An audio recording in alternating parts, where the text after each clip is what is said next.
Hello everyone. तो आज हम पढ़ेंगे जो हमने पिछले लेक्चर में त्रिस्तरीय पंचायती राज व्यवस्था की थी। तो आज हम उससे जुड़े क्वेश्चन करेंगे। तो सबसे पहला क्वेश्चन है कि ब्लॉक प्रमुख कौन चुनता है। ठीक है, तो ब्लॉक प्रमुख यानी ब्लॉक डेवलपमेंट काउंसिल या खंड विकास अधिकारी चुनते हैं। ठीक है, खंड विकास अधिकारी यानी ब्लॉक डेवलपमेंट ऑफिसर चुनते हैं ब्लॉक प्रमुख को। ब्लॉक डेवलपमेंट काउंसिल खंड विकास अधिकारी का चुनाव प्रत्यक्ष होता है। ठीक है, जो ये आपका जो वीडियो होता है ये आपका ये एग्ज़ाम होता है यूपीपीसीएस, उसके थ्रू होता है। एंड जो ये बीडीसी होता है इसका चुनाव प्रत्यक्ष होता है, लेकिन जो ब्लॉक प्रमुख है उसका चुनाव अप्रत्यक्ष होता है। ठीक है। क्वेश्चन नंबर 1, ग्राम शब्द का लेख सर्वप्रथम किस साहित्य में मिलता है? तो वैदिक साहित्य में। वैदिक काल में ग्रामीण प्रशासन का प्रमुख अधिकारी कौन होता था? ग्रामीणी। ठीक है। और मध्यकालीन भारत में ग्रामीण स्वशासन की प्रणाली किन कारण से कमज़ोर हो गई? क्योंकि देखो, नगरों पे अधिक ध्यान दिया जाता था, जमींदारों को बढ़ावा दिया जाता था, जागीरदारी प्रथा को बढ़ावा दिया जाता था। इन सब कारण से मध्यकालीन भारत में ग्रामीण स्वशासन की प्रणाली कमज़ोर हो गई। ठीक है। शिवाजी के काल में ग्राम प्रधान के रूप में कार्य कौन करता था? पाटिल।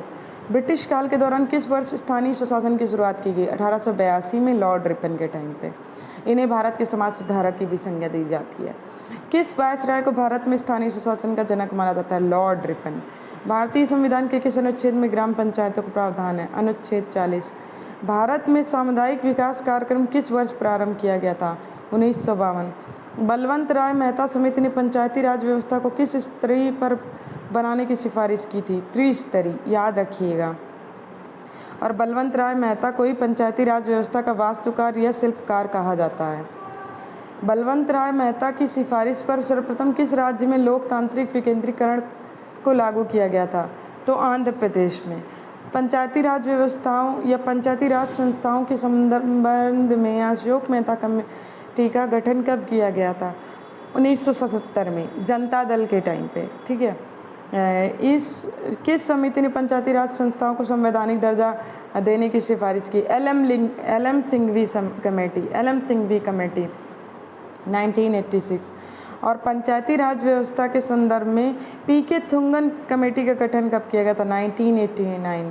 और पीके थुंगन समिति ने भी पंचायती राज संस्थाओं को शक्तिशाली बनाने के लिए संवैधानिक दर्जा देने का सुझाव दिया था। किस संवैधानिक संशोधन के तहत पंचायती राज व्यवस्था को संवैधानिक दर्जा दिया गया? तो 73वें संवैधानिक संशोधन के तहत पंचायती राज व्यवस्था को संवैधानिक दर्जा दिया गया था। संविधान के किस अनुच्छेद के तहत ग्राम सभा का प्रावधान है? 243A के तहत। ठीक है। ग्राम सभा की कार्यपालिका है ग्राम पंचायत। पंचायतों का निर्वाचन कौन करता है? राज्य चुनाव आयोग। भारत में ग्राम पंचायत की कुल संख्या है 2,40,202। एक ग्राम पंचायत में महिलाओं के लिए कितने प्रतिशत का आरक्षण होना चाहिए या होता है? 33%। कई राज्यों में ये 33% से भी ज़्यादा है। ठीक है, 50% तक इसे किया गया है। भारत में ग्राम पंचायतों की संख्या है गैर आबादी वाले गाँवों से अधिक। ठीक है। यदि पंचायत भंग होती तो किस अवधि के अंदर चुनाव होंगे? 6 माह। एक व्यक्ति के लिए पंचायत के सदस्य बनने की न्यूनतम आयु सीमा कितनी है? 21 वर्ष।